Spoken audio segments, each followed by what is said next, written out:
এই পৃথিবীটা আসলেই কত সুন্দর, রূপবৈচিত্র্যময়, দুঃখ, হাসি, কান্না,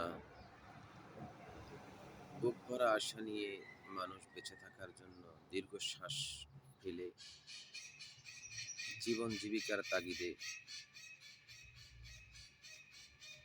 ছুটছে মানুষ আপন গতিতে। আর সেই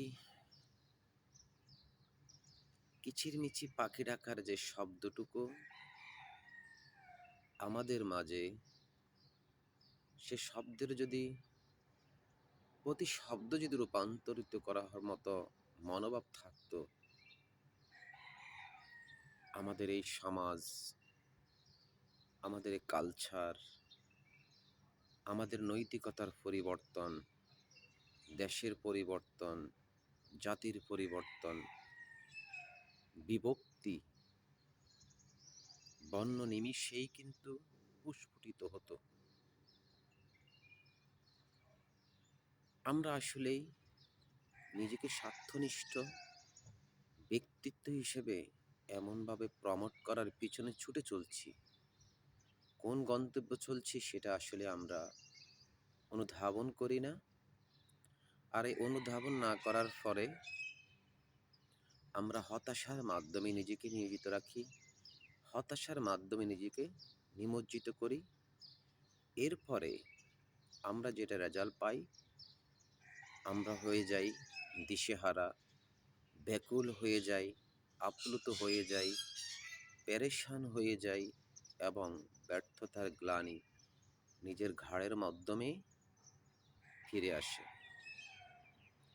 কারণ আল্লাহ তাআলার যে বৈশিষ্ট্য, নিয়ম রীতি, গিভ অ্যান্ড টেক, আল্লাহ তাআলার যে আমাদেরকে দুনিয়াতে এত সুন্দর পৃথিবীতে পাঠিয়েছেন, সে পাঠানোর যে একটা গিভ অ্যান্ড টেকের সিস্টেমের মতোই আল্লাহর আনুগত্য, আল্লাহর হাবিবের আনুগত্যকে যদি আমরা সঠিকভাবে বাস্তবায়ন করতে পারি, তাহলে দুনিয়া আমাদের জন্য সুন্দর, মঙ্গলময় এবং আমরা প্রতিটি কর্মক্ষেত্রে, প্রতিটি পদক্ষেপে নিজেকে সাকসেস হিসেবে প্রমোট করার মতো প্রত্যাশা আমরা অর্জন করতে পারি। আমার মনের মণিকোঠায় অনেক কিছুই জমা আছে, কিন্তু বলার ভাব প্রকাশিত করার মতো হয়তোবা সেই ফিলিং থাকে না। কারণ এই পৃথিবীতে জোড়া দিয়েই কিন্তু পৃথিবীটার সৃষ্টি। বাবা আদম আলাইহিস সালাম মা হওয়ার মাধ্যমেই এই পৃথিবীতে আমরা বসবাস করার উপযোগী মায়ের গর্ভ থেকে বাবার ভালোবাসার সংস্পর্শেই কিন্তু আমরা এই পৃথিবীর আগমন। আমরা কত কিছু নিয়ে ভাবি, কতভাবেই নিজেকে বিভিন্নভাবেই প্রেজেন্ট করতে থাকি, কিন্তু আসলেই দুনিয়ায় যে ক্ষণিকের এই মোহ আমরা যদি সঠিকভাবে রিয়েলাইজ করি, সঠিকভাবে নিজেকে প্রমোট করার মতো প্রত্যাশিত জীবন, কাঙ্ক্ষিত জীবন আমরা অর্জন করতে পারি, আমরা সর্বক্ষেত্রেই সর্ব জায়গায় আমরা সাকসেসের জায়গায় নিজেকে অর্জন করার মতো সক্ষমতা পাব।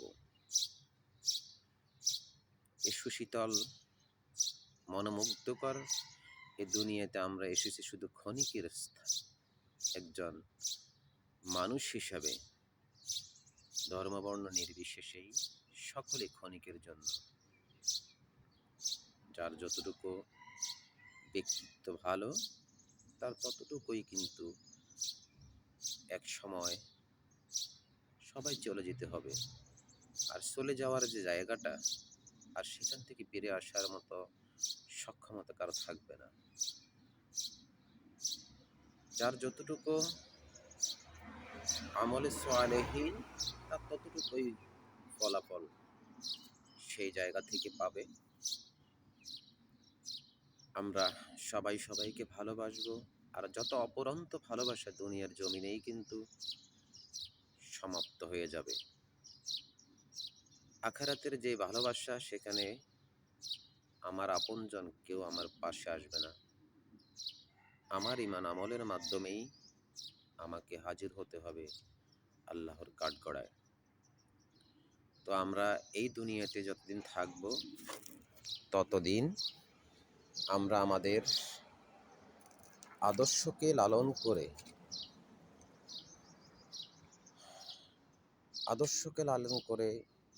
সুন্দর একটা সুসম্পর্ক বন্টনের মাধ্যমে এই সমাজে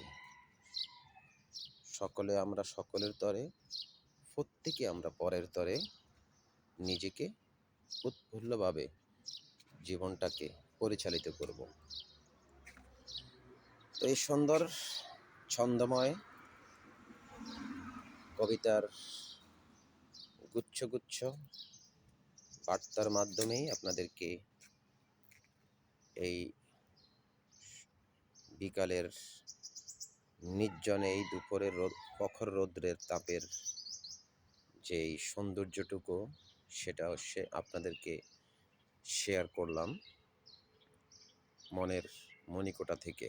সুন্দর দৃশ্য, এই যে প্রচণ্ড রোদের যে প্রখর